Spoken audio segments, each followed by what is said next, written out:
सतगुरुदेव की जय। बंदी छोड़ कबीर साहिब की जय। बंदी छोड़ गरीबदास जी महाराज जी की जय हो। स्वामी राम देवानंद जी गुरु महाराज जी की जय हो। ग्रीव नमो नमो सतपुरुष को नमस्कार गुरु की नहीं। सुर नर मुनि जन साधुआं संतों सर्वस दे नहीं। सतगुरु साहेब संत सब डंडो तुम प्रणाम। आगे पीछे मध हुए तिनको जा कुर्बान। पुण्यात्मा, परमात्मा साकार है और एक स्थान पर विराजमान है, वो नर आकार है। आपको दिखाते हैं ढेर सारे प्रमाण वेदों में कि परमात्मा साकार है, नर आकार है, ऊपर के लोकों में विराजमान है, वहाँ से गति करके आता है और अपने तत्व ज्ञान को स्वयं ही सुनाता है, बताता है। कवियों की तरह वो आचरण करता है।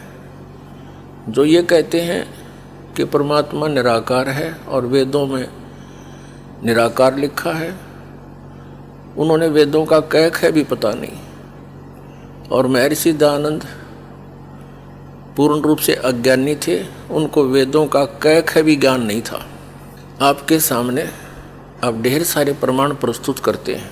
पुण्यात्माओं, ये दयानंद के चेले कहते हैं रामपाल ने ना तो संस्कृत आती, ना वो विशुद्ध रूप से उच्चारण कर पाता। अरे भले आदमियों, जैसे कोई बालक है, छोटा सा बच्चा तोतला बोलता हो तो माँ उसकी सारी भाषा समझती है। भी केव चाव है, दूध मांगे है, रोटी मांगे है, रोटी कहेगा तो भी माँ समझ जाएगी रोटी मांगे है।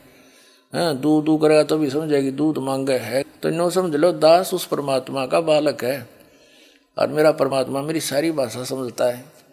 और इन आचार्यों ने और इन विद्वानों ने, दयानंद के चेलिया ने सारी उम्र खोदी गछामी गछामी करता ने।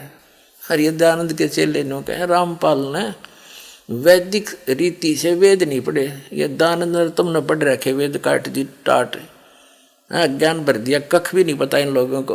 और सबसे बड़ी खुशी तो ये मनानी चाहिए, इनको कुछ अकल आनी चाहिए जो विरोध कर रहे हैं दास का, कि ये कहते हैं रामपाल ने संस्कृत नहीं आती और ये सारे ग्रंथ खोल के दर दिए। तो यही दिमाग से काम ले लो, हु इज रामपाल, ये दास है उस परमात्मा का। ये रामपाल दास उस परम पिता का, उस परमेश्वर कबीर देव का दास है। उसकी दी हुई बुद्धि से सब सदग्रंथों को समझा है। कहते 9 मन सूत उड़ जिया, ये ऋषि रहे झकमार, और सतगुरु यानी तत्वदर्शी संत ईसा सुलझा दे। उड़ जाने दूजी बार, अब ईसा सुलझा दिया है।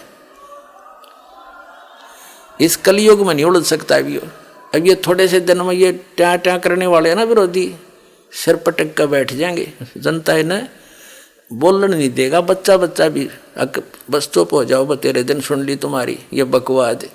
अरे सामने प्रमाण दिखा रहा है, दास ने गला पड़ा लिया और जेल तक जा लिया इस सच्चाई को ऊपर लाने के लिए, और ये फिर भी बकवाद कर रहे हैं। इस दास ने तो न्यौछावर कर रखा है जीवन परमात्मा के लिए। परमात्मा के बच्चों तक इस तत्व ज्ञान को पहुंचा कर छोड़ूंगा, चाहे कुछ भी बीतो मेरे साथ।